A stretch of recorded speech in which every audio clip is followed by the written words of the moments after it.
ஒழுங்கு சரியில்லாம இந்தியனுக்கு சாவை கிடையாது. இந்த இந்தியாவின் வரலாறு. நேற்று நடந்த மேட்சில் நியூசிலாந்தும் இந்தியாவும் பல பரீட்சை நடத்தின. அதாவது லீக்கில் கடைசி ஆட்டமாக இருந்தன. ஆனால் இந்த ஆட்டம் ஒரு விஸ்வரூப ஆட்டமாக மாறியிருக்கிறது. காரணம், இன்னும் அந்த ஆட்டம் முடியும் வரை யாரு அரையிறுதிக்கு மாறி மாறி மோதப் போகிறார் என்பது தெரியாமலே இருந்திருக்கிறது 4 அணிகளும். அப்படித்தான் அந்த மேட்ச் ஒரு விறுவிறுப்பான கட்டத்தை எட்டியுள்ளது. அதனால்தான் அந்த மேட்ச் ஒரு விறுவிறுப்பான சிலைகள் செய்து கொண்டிருந்தது. ஆனால் இந்த மேட்சை பார்க்கும்போது கொஞ்சம் நிறைய இன்ப அதிர்ச்சிகளை கொடுத்தது. ஒரு பக்கம் நம் இந்திய ரசிகர்கள் நினைப்பார்கள் ஆஸ்திரேலியா கூட செமிஃபைனல் மோதவே கூடாது என்பதற்காக. ஒரு பக்கம் இந்தியா என்ன நினைக்கிறான்னா, நமக்கு வெற்றி முக்கியம், வெற்றி யாராக இருந்தாலும் நாங்கள் வென்று காட்டுவோம் என்பதற்கான ஒரு நோக்கம். இப்படி பாதி பிரிச்சு பார்க்கும்போது நிச்சயம் இந்தியா அங்கே நிறைய மக்கள் சப்போர்ட்டோட வெற்றி பெற்றதுதான் உண்மை. வெற்றி அடைந்ததுடன் ஆஸ்திரேலியாவோட செமிஃபைனலில் நாளை சந்திக்க போகிறது. இந்த வெற்றியின் மூலமாக நிறைய சுவாரஸ்யங்களை நமக்கு பார்த்திருக்கிறோம்.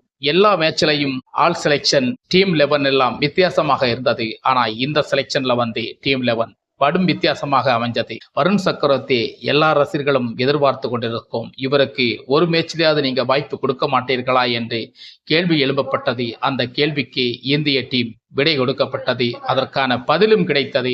44 ரன்களை கொடுத்து 5 விக்கெட்டுகளை வீழ்த்திய வருண் சக்கரவர்த்தியை நமக்கு டீம் 11 மட்டுமல்ல, ஃபைனலுக்கு சென்றால் ஃபைனலும் வருண் சக்கரவர்த்தி இருக்க வேண்டும் என்பதுதான் எல்லா ரசிகர்களுக்கும் கேள்வியாக இருக்கிறது என்பதை நம் இந்திய கிரிக்கெட் வாரியம் அதை மறக்கக்கூடாது என்பதை நினைவூட்டுகிறேன். இந்த மேட்சை வெற்றி பெற்றதிலும் நானும் மகிழ்ச்சி அடைகிறேன். ஏன்னா இந்தியாவுக்கு வெற்றி மட்டுமே முக்கியம். தோல்வி மற்றவர்களின் மன உளைச்சலை ஏற்படுத்தும். நியூசிலாந்திடம் தோற்றுவிட்டோம், ஆஸ்திரேலியாவை எப்படி வென்றப் போகிறோம் என்பதற்கான சில கேள்விகள் இருக்கும். சவுத் ஆப்பிரிக்காவை எப்படி வென்று போகிறோம் என்ற கேள்விகள் எழும். இப்பேற்பட்ட சில சூழல்கள் எழும்பும் போது நம்மளால் எப்படி கட்டுப்படுத்த முடியும் என்ற ஒரு கேள்விக்குறி இருக்கும்.